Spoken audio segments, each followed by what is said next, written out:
মৌসুমীর সংসারে সবাইকে জানাই স্বাগত। শুভ সকালের অনেক শুভেচ্ছা, অনেক ভালোবাসা। আশা করি তোমরা সবাই ভালো আছো, আমরাও ভালো আছি।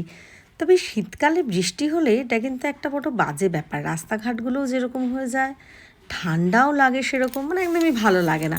কিন্তু প্রায় দেখি যে বৃষ্টি হয়, তো দেখো রাস্তাঘাটগুলো সব ভেজা, বৃষ্টি হয়েছে।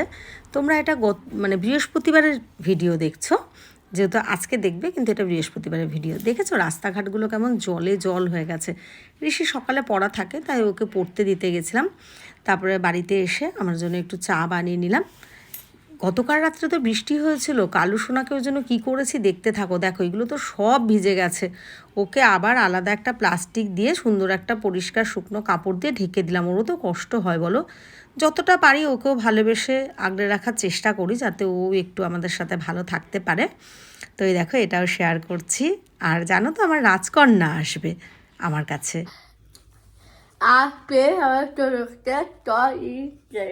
আচ্ছা, আমার রাজকন্যা আজকে ব্লগটা শুরু করলো। ও রাজকন্যা তো আমার কে বাচ্চা কে তুই সোজা থাকা করুক না ভিডিও তো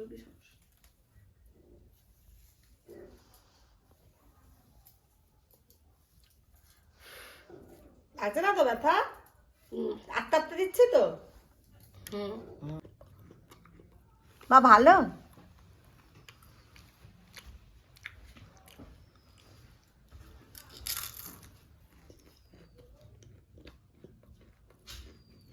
কিন্তু দুটোই মারতে পারবি, ঠিক আছে?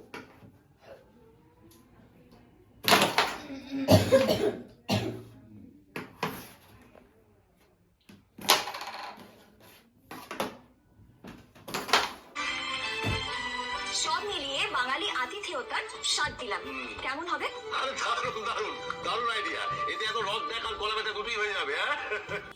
তোমরা শুধু ওর খাতার পেন্সিল আর লেখাটা দেখতে থাকো, আমি ওর সম্পর্কে কিছু কথা শেয়ার করি। ওর তো ওপেন হার্ট সার্জারি হয়েছে, ওকে ভেলোর নিয়ে গেছি অনেকবার। এখানে তো বনহুগলি প্রচুর ডক্টর দেখানো হয়েছে। তো বিশেষ চাহিদা সম্পন্ন শিশু, ওর এজও কিন্তু এখন অনেকটা হয়ে গেছে, 19 হয়ে গেছে। কিন্তু ওর ইচ্ছা যে শক্তি, সেটাই তুলে ধরছি। দেখো খাতার মধ্যে সব লিখছে, অ আ 1 2 ABCD, কত সুন্দর করে, বেশ ভালো লাগছে। আর হ্যাঁ, ও আমাদের এখানে একটা যেরকম, মানে এখন তো বিশেষ চাহিদা সম্পন্ন শিশু বলা হয়, প্রতিবন্ধীটাতে ইউজ করা হয় না। তবু আমাকে এই ক্ষেত্রে বলতে হচ্ছে, না হলে তোমরা বুঝতে পারবে না যে প্রতিবন্ধী স্কুল আছে। তো সেখানটা কিন্তু পড়াশোনাও করতো। লকডাউনের পর থেকে ওর তখন শরীর খারাপ হলো বলে আর স্কুলে ভর্তি করা হয়নি, এখন অনেকটা বড়ও হয়ে গেছে। তো বাড়িতেই কিন্তু ওকে এখনও এই লেখানো হয়। তো সেটাই কিন্তু ওর অভ্যাসটা রয়ে গেছে। বা ও একজন বিশেষ চাহিদা সম্পন্ন শিশু হয়েও ওর কতটা ইচ্ছা শক্তি বা ওর ভালোবাসে, ওর ভালো লাগে, সেটা তোমাদের সামনে তুলে না ধরলে মানে একদমই আমি অন্যায় করব। যেরকম তোমরা প্রতিটা ভিডিও আমার ছেলে ঋষি বড়ালেরটা সব কিছু দেখো, আমার মেয়েও আমার কাছে সমান। কিন্তু যেহেতু বাপের বাড়িতে থাকে, আমার কাছে সবসময় থাকে না, তাই অনেক কিছুই তুলে ধরতে পারি না। তবে যখনই আমি সময় পাই তখনই কিন্তু ওর সব কিছুই আমি তুলে ধরি।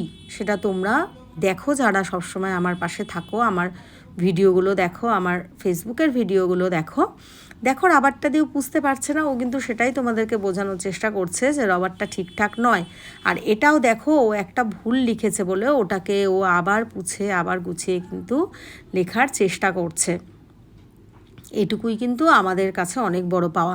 তাই বিশেষ চাহিদা সম্পন্ন শিশুদের কেউ অবহেলা করবেন না, এদের পাশে থাকবেন, এদেরকে ভালোবাসবেন, এদের মনের ইচ্ছা শক্তিটাকে বাড়িয়ে তুলবেন। দেখুন, আমার বাচ্চা এরকম বলে এটা বলছি না, এটা যে কোনো বাচ্চাই হোক না কেন, আমাদের এদেরকে ভালোবেসে আগলে রাখা উচিত, একে অপরের পাশে থাকা উচিত, উৎসাহ দেওয়া উচিত। শুধু লেখাগুলো দেখে যান, 1 2 থেকে শুরু করে ABCD লিখছে, ও কিন্তু একটা লেখাও ভুল লেখেনি। যেটা ও ভুল লিখছে ও কিন্তু আবার পুছে একদম ঠিকঠাক করছে। আর ও কিন্তু নিজে বলছে যে মা এটা ভিডিও করো, আপনারা কিন্তু খেয়াল করলে দেখবেন ও একবার দেখে নিল যে আমি ভিডিওটা করছি কিনা। আর এটাও ও বোঝে যে ভাইয়ের লেখাগুলো পড়া বা আঁকা সব কিছু যখন শেয়ার করা হয়, পোস্ট করা হয়, আমারটা কেন হবে না। এগুলো কিন্তু অনেক সময় বলে যে মা আমার এইগুলো তুমি ভিডিও করে শেয়ার করো। আগেও বলেছে আমাদের রাস্তার পাশে বাড়ি, তো আওয়াজগুলো একটু ইগনোর করো, আমার কথাগুলোই একটু ধ্যান দিয়ে শুনো। সকালবেলা করে ভয়েস দিই বলে গাড়ি ঘোড়ার আওয়াজটা প্রায়ই পাও। তো দেখেছো ও কত সুন্দর করে লিখছে, আর ও কিন্তু ভীষণ ভালো নাচতে পারে। হ্যাঁ, প্রতিবন্ধীদের বলুন বা বিশেষ চাহিদা সম্পন্ন শিশুদের এক একটা ভাগ থাকে, মানে কে কীরকম। আমার মেয়ের ডাউনস বেবি, তো বুঝতেই পারছেন এটার মানে হচ্ছে ওর বুদ্ধিটা কম। কিন্তু বুদ্ধি কম থাকা সত্ত্বেও মানে এটা ভাবতে কেমন অবাক লাগছে না, যে যে বাচ্চাটার বুদ্ধিটাই কম সেই বাচ্চা এত লেখাপড়া এসব করছে কীভাবে। দেখুন এবার ও আঁকাতে চলে এসেছে। আর একটা কথা বলি, এগুলো কিন্তু কোনো রকম যে আমরা হেল্প করছি বা কিছু ওরকম কিন্তু কোনো ব্যাপারই নেই। ঋষির মতো কাজ করছে, তো আমি মেয়েকেই টাইমটা দিচ্ছি, আমি শুধু ক্যামেরাটা ধরেছি, ও আপনাদের সামনে তুলে ধরলো। এইবার দুপুরের খাওয়া দাওয়া, তো মেয়ে এসেছে বলে স্পেশাল আহারের বিরিয়ানি খাওয়া হচ্ছে। তো আমাদের খাওয়া দাওয়া করে এই দুটোকে একটু ঘুম পাড়াবো, তো দুজনকে একটু শুইয়ে দিলাম। দুজনেই তাকাচ্ছে, দুষ্টুমি বুদ্ধি করছে, মানে ঘুমাবে কি ঘুমাবে না এরকম। তো মেয়ে যেহেতু দুপুরে তো বাপের বাড়িতে থাকে, ও ঘুমানো অভ্যাস, তাই জন্যই একটু চেষ্টা করছে যে ও যাতে একটু ঘুমায়।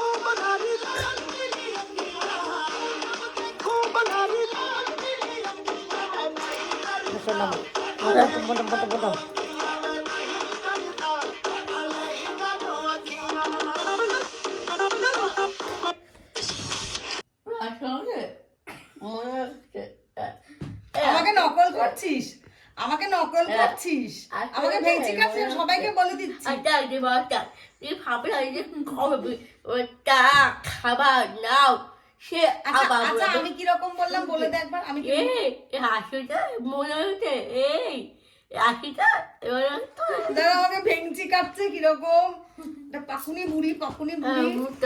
নমস্কার। পায়ে হয়ে যাবো আবার যে চারটে আছে আর থাকবে না। ওরে মারে আগা পেয়ে যাচ্ছে, ওরে বাবা।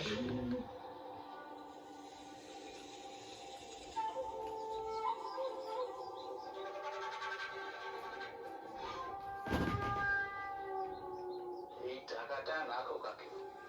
আমার কাছে থাকো মা। হ্যাঁ তা থাকবে না? দাদুকে ছেড়ে থাকতে ইচ্ছা করে না? আমার কাছে একটা দিন থাকো, আমি তাহলে কান্না করবো। থাকবি না? দাদুর কাছে চলে যাবি? আবার কবে আসবি তাহলে বল? 10টা 10টা, মানে 10 দিন পরে আসবি তাই তো? ঠিক আছে দাঁড়া। শোনা মা, আমার কত বড় টাকাটা দেখে একটু আদা করে দিই। বাবা আমার শোনা পেটে আঁকা বিক্রি দিকে শোনা মা।